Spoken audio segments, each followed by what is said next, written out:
Hello students, today we will start lesson number 9 from English grammar book.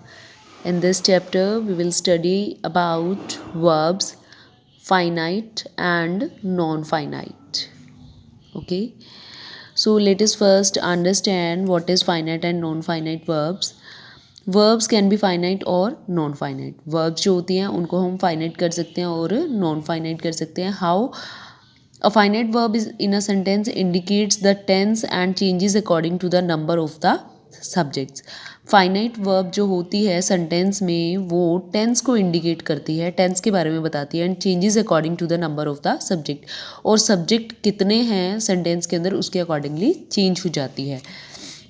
Now see present tense. Rustam plays football at state level. Rustam जो था उसने state level पे football वो खेलता है. So according to tense the verb has been changed. Past tense Rustam played football at the state level. Rustam and Ruhan play football at the state level. So in above these two sentences, the verb has been changed according to the tense, present and past tense. But in third sentence, the verb has been changed according to the subject. मतलब according to the number of the subject. कि subject जो है वो मतलब कि जिनके बारे में बात की जा रही है वो कितने persons है. So here we are talking about two persons, Rustam and Ruhan. Understood? So finite verbs can also act as the main verb of a sentence or a clause. तो finite verbs जो होती हैं वो क्या हैं, act करती हैं कैसे, as the main verb of a sentence, sentence की एक मेन वर्ब के रूप में या फिर एक क्लॉज के रूप में. फॉर एग्जाम्पल सिमरन लुक्ड पेल.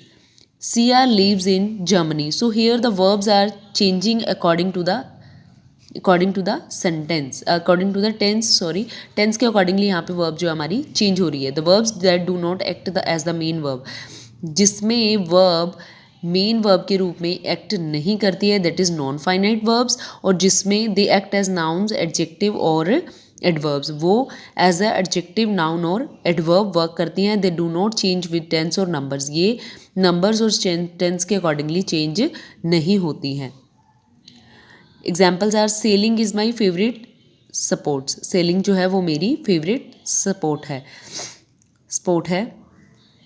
तो यहाँ पे आप देख सकते हैं कि फाइनाइट वर्ब्स वो हैं जो अकॉर्डिंग टू टेंस और अकॉर्डिंग टू नंबर चेंज हो रही हैं, और नॉन फाइनाइट वो होती हैं जो कि अकॉर्डिंग टू टेंस और नंबर चेंज नहीं होती हैं, वो नाउन, एडजेक्टिव या एडवर्ब के रूप में वर्क करती हैं. Sailing is my favourite sport. Sailing जो है वो मेरा फेवरेट स्पोर्ट्स है. I like to see movies on the big screen. मुझे मूवीज़ बिग स्क्रीन पे देखना पसंद है. So non finite verbs are of 3 types. Non finite verbs जो होती हैं वो 3 तरह की होती हैं: infinitives, gerunds and participles. Now infinitives. An infinitives is a base form of verb. 2. Infinitives do not change their form with change. Infinitives जो हैं वो they do not change, वो change नहीं होते हैं. Form with change to the person, number और noun pronoun. वो कितने persons हैं, कितने numbers हैं नाउन प्रोनाउन के, उसके अकॉर्डिंगली ये चेंज नहीं होते. For example see Raima agreed to drop me home at night. Learn to keep a secret. Okay, जो इन्फिनेटिव्स होते हैं इसमें बेस फॉर्म जो होती है उसके साथ में टू लग जाता है. Infinitives do not change their form. वो खुद को चेंज नहीं करते हैं. किस लिए? With charge in person of number of noun और प्रोनाउन. ओके, नाउन और प्रोनाउन की एक्सेस में भी वो चेंज नहीं होते हैं. Raima agreed to drop me home at night, तो वर्ब के साथ में टू लग जाता है इन्फिनेटिव्स में. Learn to keep a secret. Bare infinitives are the base form of a verb. The to is absent in this form. Bare infinitives में to absent होता है. Please help me lift the box.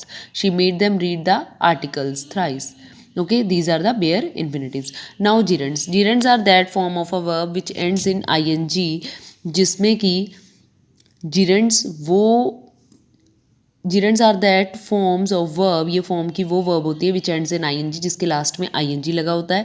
And function as nouns, जो कि noun का काम करते हैं. Hence they are also called verb nouns, इनको इसीलिए वर्ब नाउन भी कहा जाता है. Gerunds are constructed as base verb form. Gerunds जो है वो कैसे बनते हैं, base form verb plus ING, मतलब बेसिक जो फॉर्म होगी उसके साथ में आईएनजी ऐड हो जाता है. Also known as present participle, और इनको प्रेजेंट पार्टिसिपल भी कहा जाता है.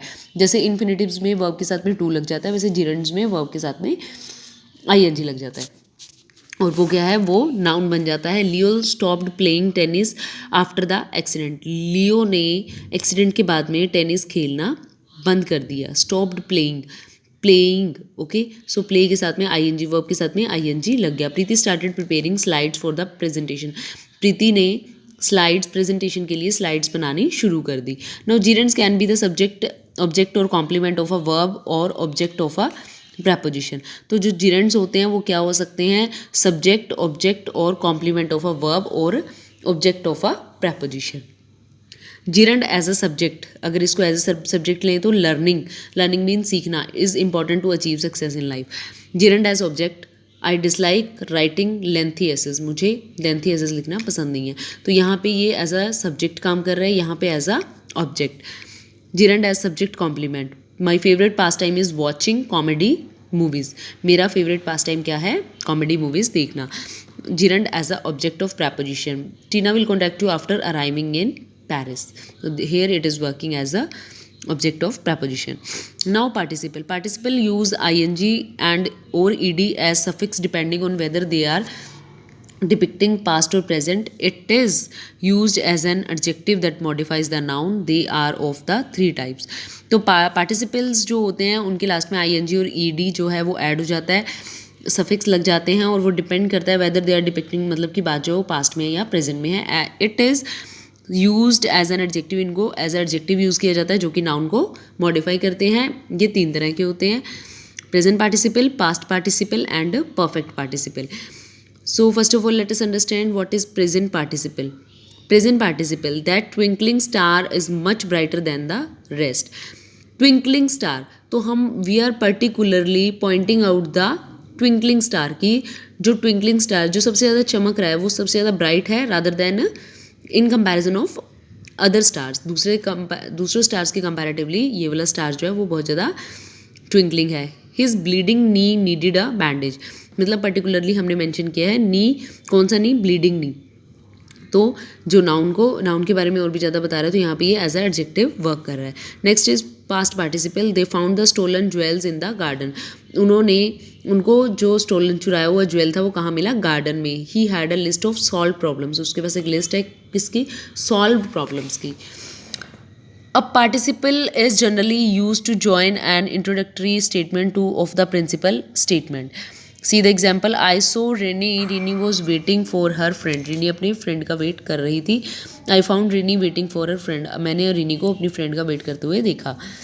The man saw a car. The car was moving at a great speed. The man saw a car moving at a great speed. बंदे ने एक स्पीड पे जाती हुई कार मूव करती हुई को देखा. Now perfect participle. Example, having eaten food Diya went to play with her friends, मतलब फूड खाने के बाद दिया अपने फ्रेंड्स के साथ खेलने चलेगी. Having finished his homework, homework finish करने के बाद Ankit started watching television, Ankit ने टेलीविजन देखना शुरू कर दिया. Next is gerund versus present participle. Gerund is a non finite verb functioning as a noun.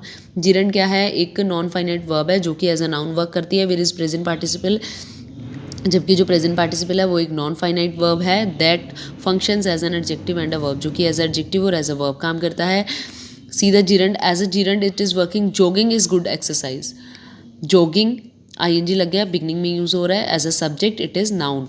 The healthiest thing is for the mind is laughing, gerund. We were jogging when I suddenly saw a beautiful peacock, present participle.